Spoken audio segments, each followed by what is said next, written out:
Hello students, so welcome to CIE academy. और मेरा नाम बताने की ज़रूरत नहीं है। तो चलो स्टार्ट करते हैं आज की सीरीज़। और हमारा आज का जो क्वेश्चंस है मोस्टली वो आपका किस चीज़ पे बेस्ड है मुझे याद नहीं आ रही, लग रहा है अखरोट खाने की ज़रूरत पड़ गई है। करेक्ट। कमेंट में आ रहा है मैम आप अखरोट खाइए। ठीक है भाई, चलो।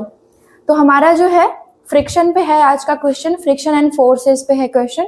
तो हम देखते हैं सारा ही, जो भी इंपॉर्टेंट आपको लगेगा उसको आप ज्यादा अच्छे से देखना, जो कम इंपॉर्टेंट लगेगा उसको स्किप कर देना।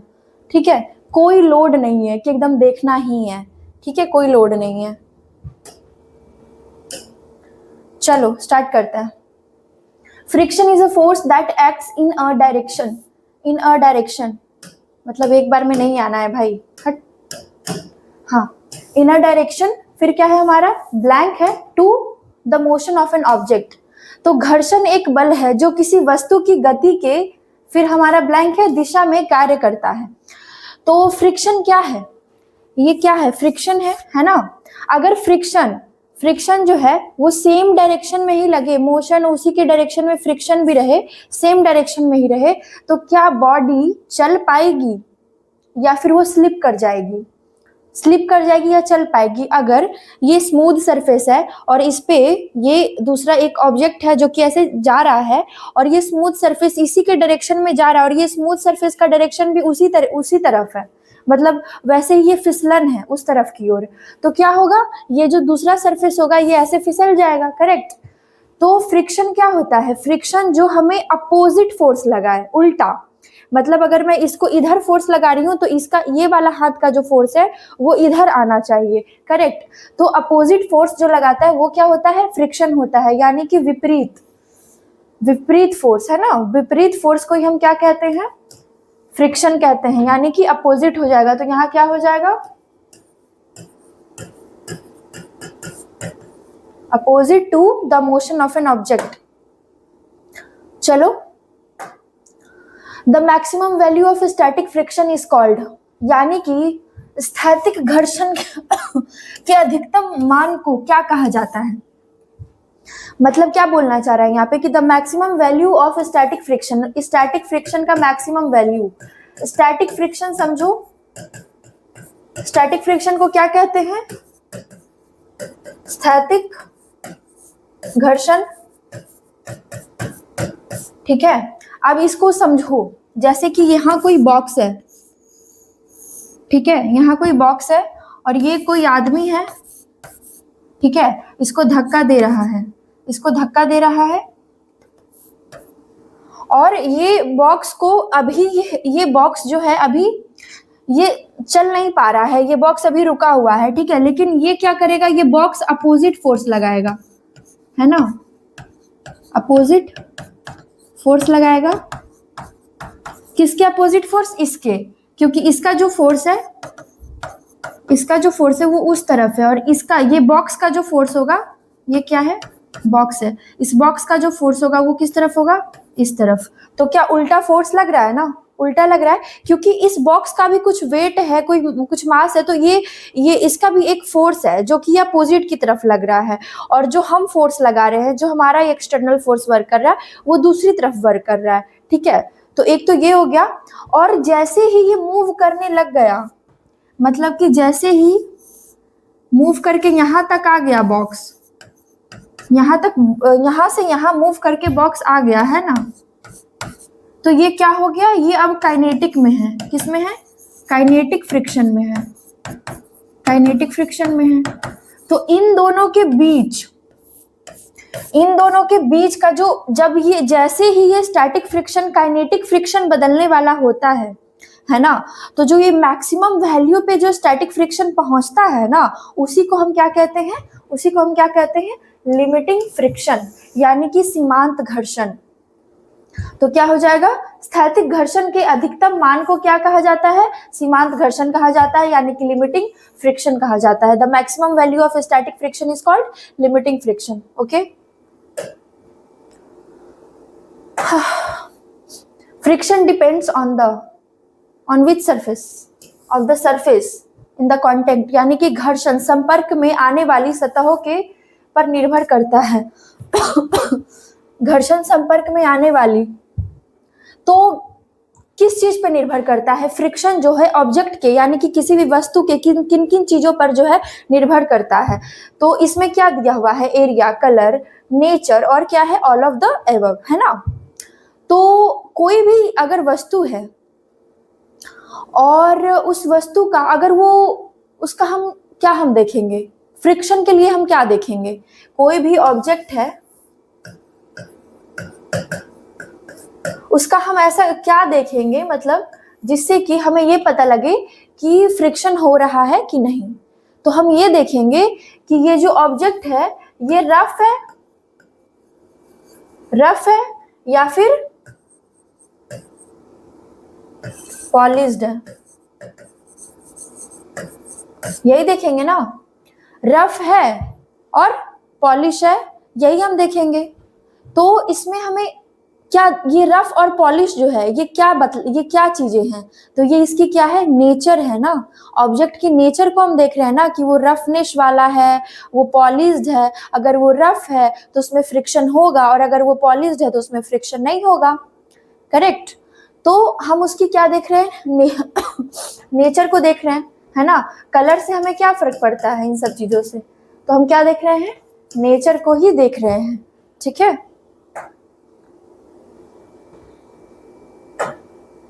चलो, लुब्रिकेंट्स आर यूज्ड टू, मतलब स्नेहक यानी कि लुब्रिकेंट्स का उपयोग किया जाता है। तो हम लुब्रिकेंट्स का यूज क्यों करते हैं? घर्षण बढ़ाने के लिए, घर्षण कम करने के लिए, गति रोकने के लिए, या सतहों को खुरदरा बनाने के लिए, यानी कि to increase friction, to decrease friction, to stop motion और मेक सरफेस रफ। तो लुब्रिकेंट्स जैसे क्या हो गए? मतलब लुब्रिकेंट्स जैसे क्या हो गए? लुब्रिकेंट्स जैसे ग्रीस वगैरह, है ना। और ग्रीस वगैरह क्या दे रहे हैं? स्मूथनेस। क्या दे रहे हैं? स्मूथनेस। अब स्मूथनेस दे रहे हैं तो स्मूथनेस क्या कर रहा है? फ्रिक्शन को बढ़ा रहा है या घटा रहा है? क्या कर रहा है? फ्रिक्शन मतलब क्या? जितना ज्यादा रफनेस होगा ना उतना ज्यादा फ्रिक्शन है, यानी कि स्मूथनेस है तो फ्रिक्शन घट रही है, क्योंकि मोशन तो होगा ही और सरफेस ये रफ बना नहीं रहा। तो ये दोनों ऑप्शन गलत हो जाते हैं। फिर हमारा बचता है ए और बी। ए और बी में हमने क्या देखा कि फ्रिक्शन इंक्रीज कब होगा? जब सरफेस रफ होगा, रफ सरफेस में होगा। लेकिन अगर ये क्या है? लुब्रिकेंट है जो कि स्मूथ सरफेस दे रहा है, तो क्या हो जाएगा? डिक्रीज फ्रिक्शन, यानी कि घर्षण कम करने के लिए। ठीक है। तो क्या हो जाएगा? लुब्रिकेंट्स लाइक ऑयल और grease create a thin layer between surface to reduce interlocking. Correct.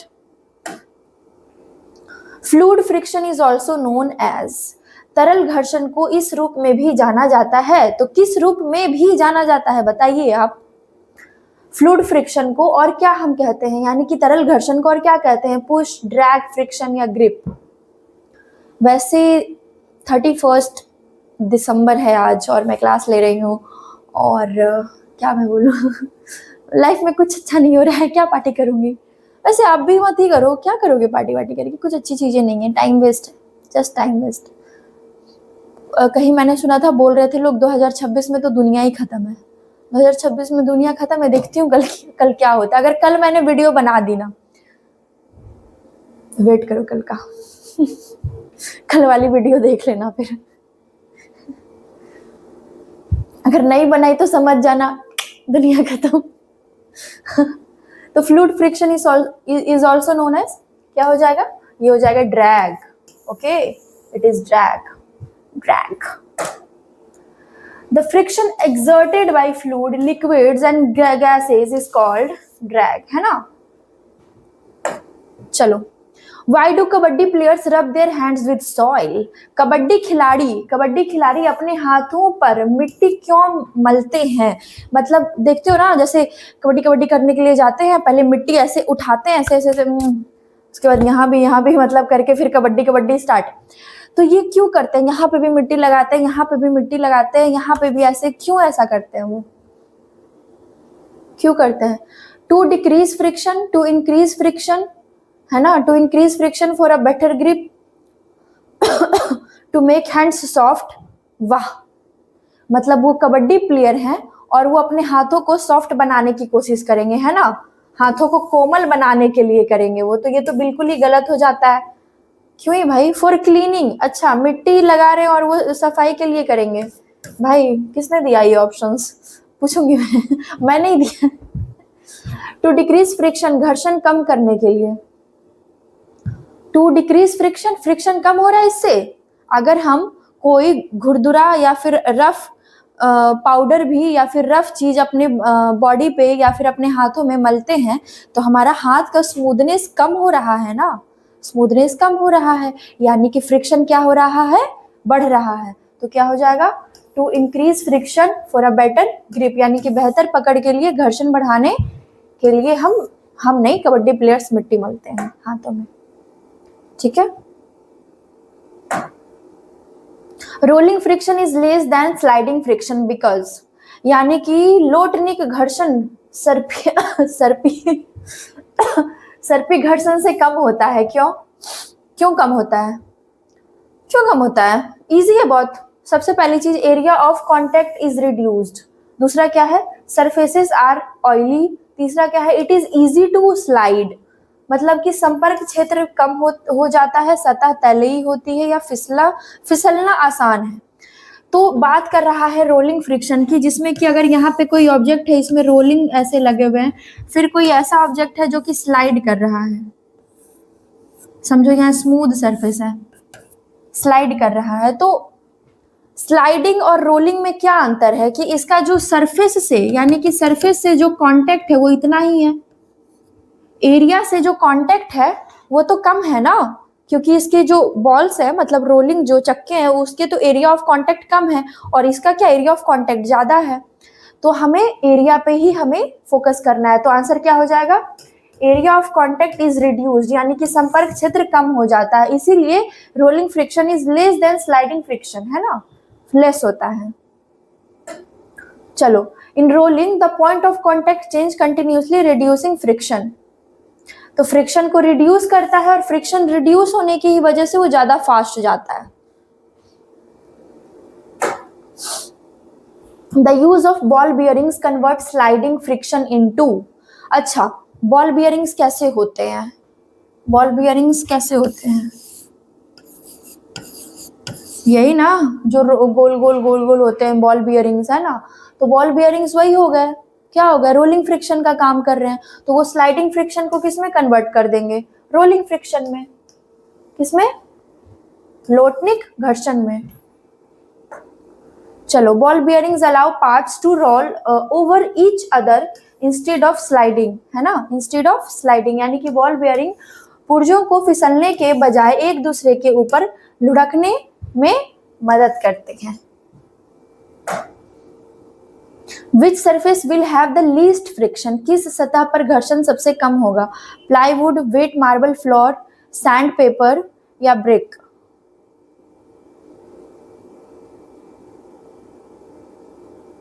Which surface will have the least friction? अरे ये तो बेसिकली क्या है, ये मार्बल फ्लोर हो जा मार्बल फ्लोर ही हो जाएगा ना। क्यों, मार्बल फ्लोर क्या है, स्मूथ एंड वेट सरफेस होता है, less interlocking between their particles. तो मार्बल तो काफी ज्यादा स्मूथ होता है इन सबके ऑप्शंस के कंपैरिजन में, करेक्ट। चलो, friction is called a necessary evil because, यानी कि घर्षण को आवश्यक बुराई कहा जाता है। क्यों कहा जाता है इसको नेसेसरी एविल, क्यों कहा जाता है, क्योंकि पहले आप खुद सोचो, मैं क्यों बताऊं, पहले सोचो, बता रही हूँ वैसे। चलो सुनो अब, बिकॉज फ्रिक्शन क्या है, फ्रिक्शन क्या है, अपोजिट फोर्स।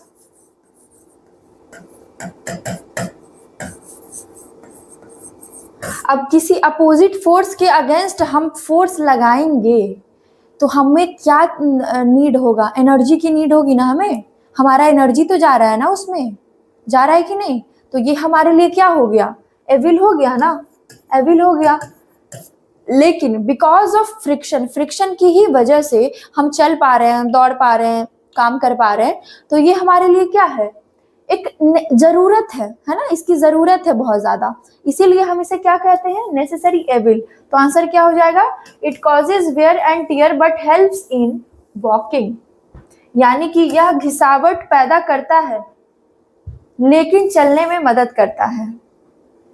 ठीक है,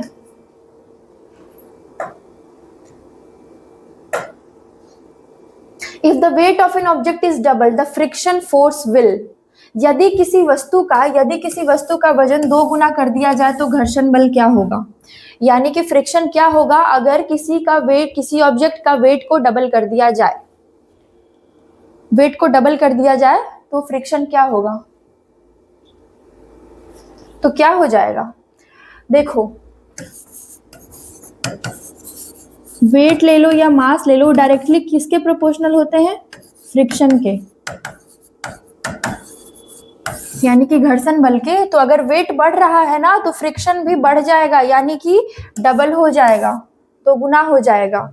ठीक है, अब इसके लिए एग्जांपल दूं क्या, इसके लिए भी तो कैसे मैं बताऊं, अगर किसी चीज का वेट ज्यादा है तो उसको ज्यादा एनर्जी लगेगी ना दौड़ने में, चलने में, समझ रहे हो, वेट ज्यादा है तो फ्रिक्शन भी ज्यादा हो जाएगा। Which of the following is a vector quantity, निम्नलिखित में से कौन सी एक सदिश राशि है, मास, स्पीड, फोर्स या डिस्टेंस। तो देखो मास का तो कोई रोल नहीं है, स्पीड में डायरेक्शन होता नहीं है,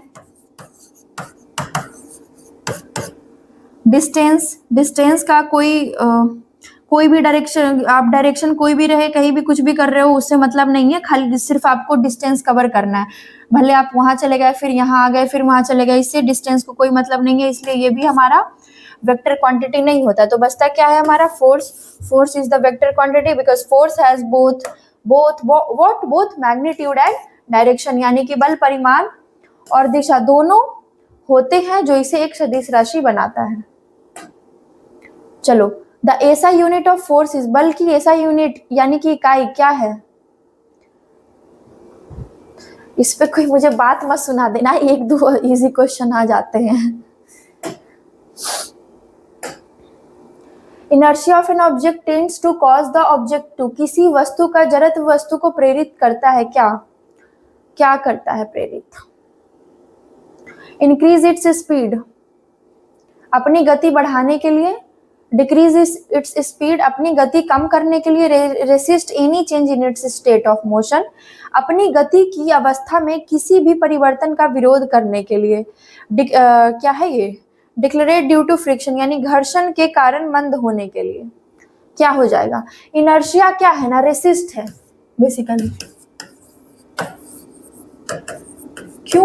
क्योंकि ये जो है ना अपनी गति की अवस्था में किसी भी परिवर्तन का विरोध करता है, विरोध करने के लिए होता है इनर्शिया, मतलब इसको अगर इनर्शिया ऑफ रेस्ट में तो रेस्ट में ही रहेगा, मोशन में तो मोशन में ही रहेगा, तो ये विरोध करता है हमेशा, रेसिस्ट करता है, इसलिए आंसर क्या हो जाएगा, resist any change in the state of motion. ठीक है, inertia is the natural tendency of an object to remain in its state of rest और यूनिफॉर्म मोशन, इसीलिए ये रेसिस्ट करता है बिकॉज ये एक नेचुरल टेंडेंसी होती है। Newton's first law of motion is also known as, तो बहुत ही इजी है, which is law of inertia, यानी जड़त्व का नियम।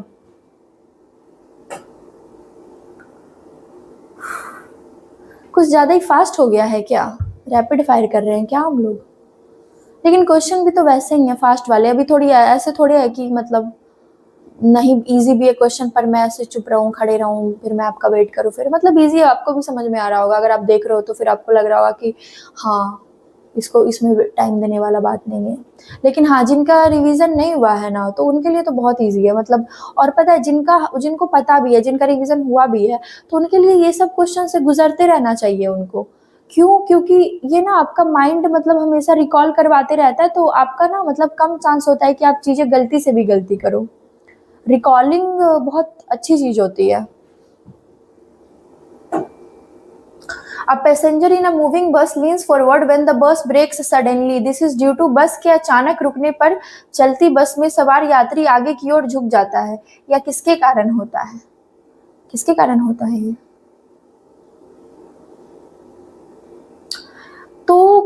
इनर्शिया ऑफ मोशन ही हो जाएगा क्या? इनर्शिया ऑफ मोशन ही हो जाएगा ना। क्या बोल रहा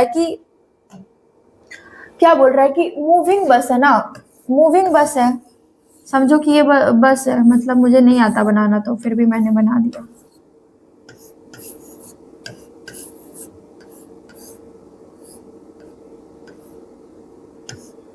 ये कोई बस है और बस तो ये चल रही है, बस ये मतलब कि क्या कर रही है, मूव कर रही है, ये चल रही है बस।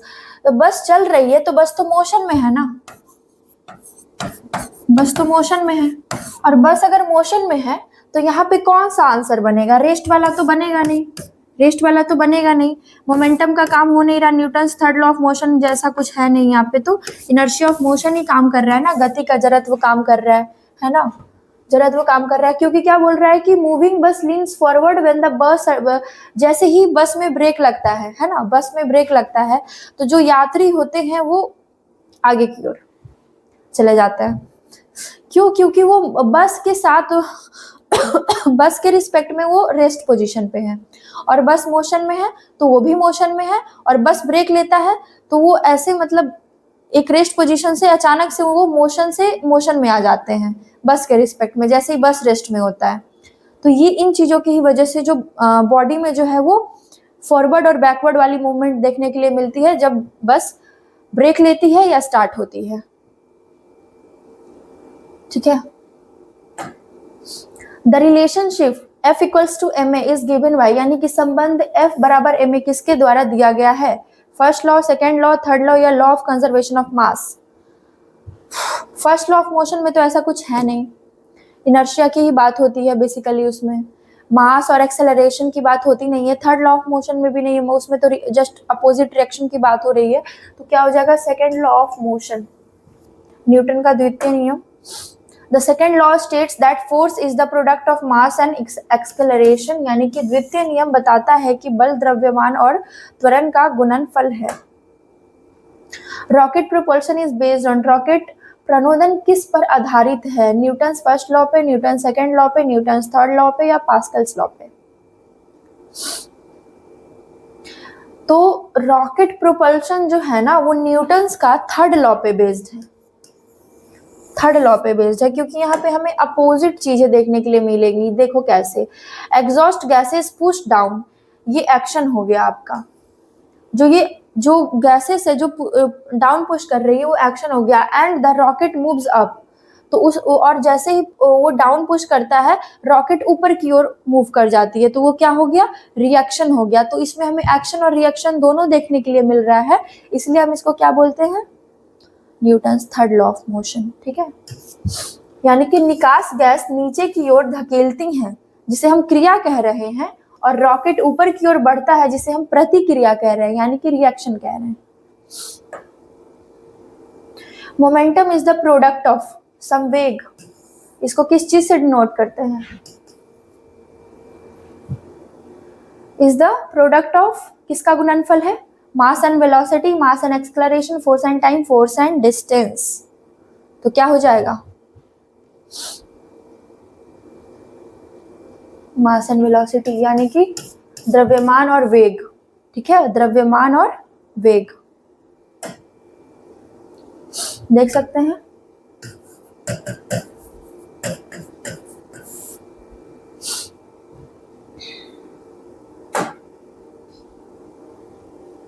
When a balanced force acts on a body, it, जब किसी पिंड पर संतुलित बल कार्य करता है तो यह,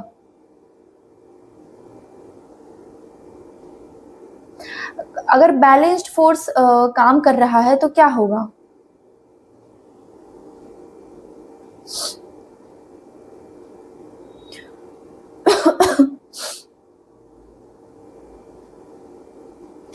सीधी सी बात है, balance force do not change the state of motion but can deform an object. ठीक है, यानी कि उसके शेप में चेंजेस आएंगे, that's it.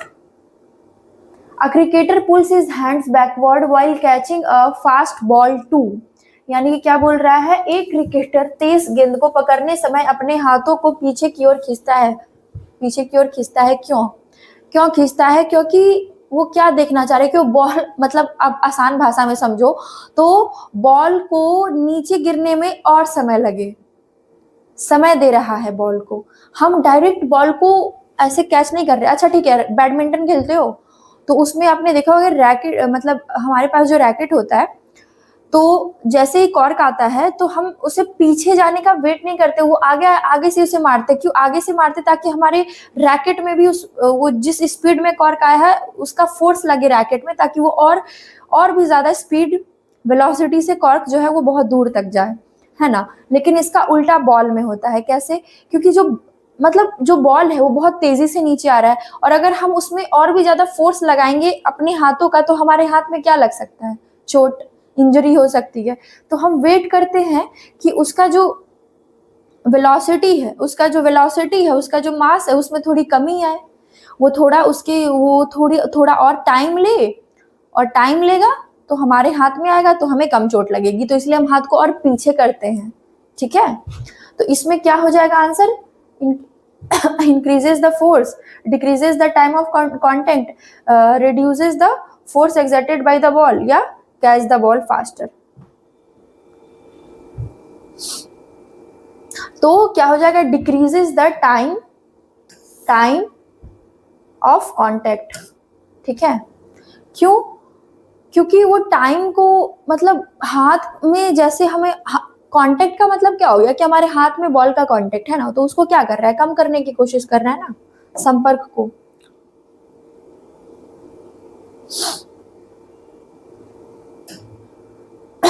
Force is measured by an instrument called, बल को किस उपकरण द्वारा मापा जाता है? क्या हो जाएगा?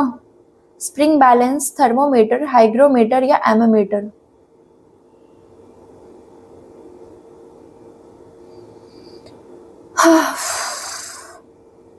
इसमें भी बताऊं क्या? ये तो बहुत इजी है, एमोमीटर हो जाएगा ना। अच्छा क्या हो जाएगा भाई? अच्छा स्प्रिंग बैलेंस हो जाएगा ना। हाँ, एमोमीटर तो उसका होता है ना, करंट का। तो क्या हो जाएगा? Spring balance measures the weight force by the stretch of a spring. Okay चलो, impulse is equal to, impulse किसके बराबर है? Change in momentum, rate of change of momentum, force into velocity, mass into acceleration. आवेग किसके बराबर होता है? I think it is rate of change of momentum, है ना। चेंज इन मोमेंटम है ना, total change in momentum produced by a force, है ना। Impulse is the defined as the total change in momentum produced by a force. आवेग को बल द्वारा उत्पन्न संवेग में कुल परिवर्तन के रूप में परिभाषित किया जाता है। ठीक है। The force that keeps planets in orbit is, ग्रहों को कक्षा में रखने वाला बल है क्या? ये भी बताने वाली बात है क्या? ग्रेविटेशनल फोर्स यानी कि गुरुत्वाकर्षण बल। तो लास्ट के जो हमारे क्वेश्चंस थे थोड़े थे, मतलब एंड है हमारा अभी यहाँ पे इस क्लास का। तो लास्ट के क्वेश्चंस काफी इजी थे और मतलब उतने इंपॉर्टेंट नहीं थे, लेकिन स्टार्टिंग वाले क्वेश्चंस वाज वेरी इंपॉर्टेंट। तो आप अच्छे से उसको करो, ठीक है। और रिवीजन करते रहो। बायोलॉजी की नेक्स्ट क्लास आने वाली है तो उसमें हम और भी अच्छे से सारे क्वेश्चंस को देखेंगे, ठीक है। सारा ही जो भी इंपॉर्टेंट चैप्टर है वो कर लेंगे। एडीओ का तो डेट एक्सटेंडेड है, बट एसआई का तो फिक्स्ड है, एडमिट कार्ड भी आ चुका है। तो एसआई वाले प्रीवियस वाले पेपर में साइंस का पेपर थोड़ा रहा था सही, और बाकी तो सही था, ज्योग्राफी भी सही था, हिस्ट्री भी सही था, है ना। तो देख लेना, अच्छे से कर लेना, साइंस वगैरह अच्छे से कर लो और बाकी सारे सब्जेक्ट्स भी अच्छे से कर लो। और कोई भी क्वेरी हो किसी भी तरीके की तो कमेंट करो, मैसेज करो, नंबर जो प्रोवाइडेड है उस पर कॉल्स करो, है ना। ठीक है, फिर मिलते हैं अगली वीडियो में।